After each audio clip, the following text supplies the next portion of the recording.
1650년대의 네덜란드의 화가 중에 렘브란트라는 사람이 있습니다. 그는 젊을 때부터 유명해져서 돈을 많이 벌었고 인기를 얻게 됩니다.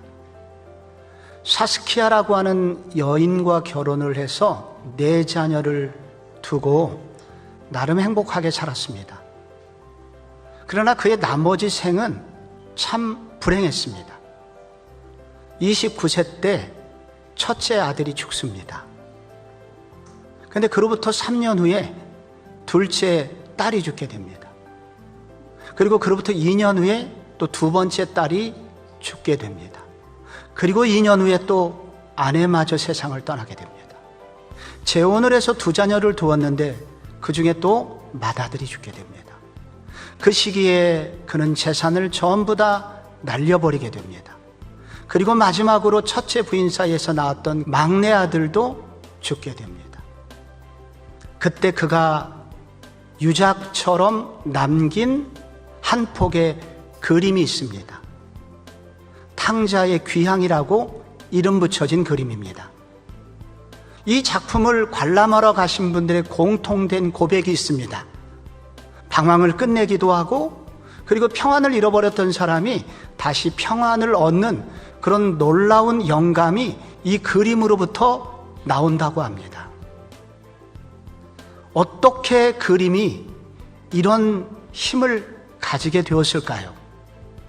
그 이유는 이 그림의 원래 소재가 되었던 원작이 너무 탁월했기 때문입니다.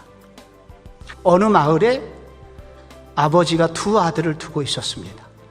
그런데 둘째 아들이 재산을 분할해달라 요구를 하게 됩니다. 그런데 재산 분할이 되자마자 먼 나라에 가 거기서 허랑방탕하여 그 재산을 낭비하더니 이 아들은, 둘째 아들은 적당히 방황한 것이 아닙니다. 당시 사회에서 용납받을 수 없을 만큼 큰 죄인이 둘째 아들이었습니다.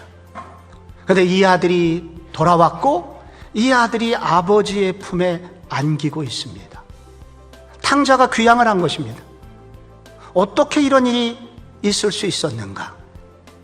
먼저 흉년 속에서 비참한 자기의 진면목을 보았기 때문입니다. 먼 나라로 가서 무슨 일이 생겼습니까? 흉년이 들게 되었습니다. 이 흉년 속에서 아들은 비로소 자신의 비참한 모습을 보게 됩니다. 성공할 때는 몰라요.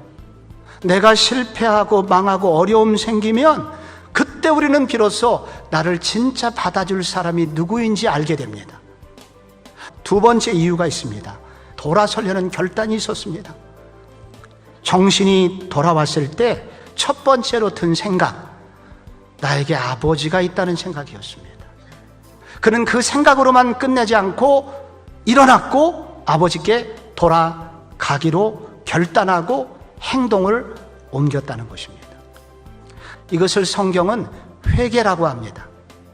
그것을 선택했을 때 우리도 고향으로 돌아갈 수 있습니다.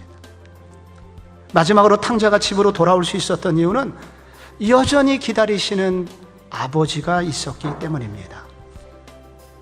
아들이 코너를 돌아서 마을 입구에 나타나자마자 처음으로 그 아들을 발견한 사람은 아버지라고 합니다. 어떻게 알아봤을까요? 날마다 아들을 생각한 겁니다. 그리고 기다리고 거기를 바라본 것입니다. 아들이 내가 아버지께 죄를 지었다고 그렇게 말을 막 하려고 그러는데 아버지는 그 말을 들은 척도 하지 않고 대신했던 일이 있습니다. 빨리 제일 좋은 옷 가지고 손에 가락지를 끼우고 신발을 신기고 송아지를 잡아가지고 잔치를 하자. 그런데 이 아버지가 왜 이렇게 했을까요? 사랑하기 때문에. 그 자리를 여전히 기다리고 계시고 그리고 이유 없이 조건 없이 무조건 받아주시는 아버지, 이 사랑의 아버지가 있었기 때문에 이 아들은 돌아와서 아버지의 품에서 안식을 얻을 수 있게 되었던 것입니다. 여러분은 어려울 때 돌아갈 곳이 있습니까? 우리의 인도자가 되시는 바로 그 예수님을 의지하면 가능합니다.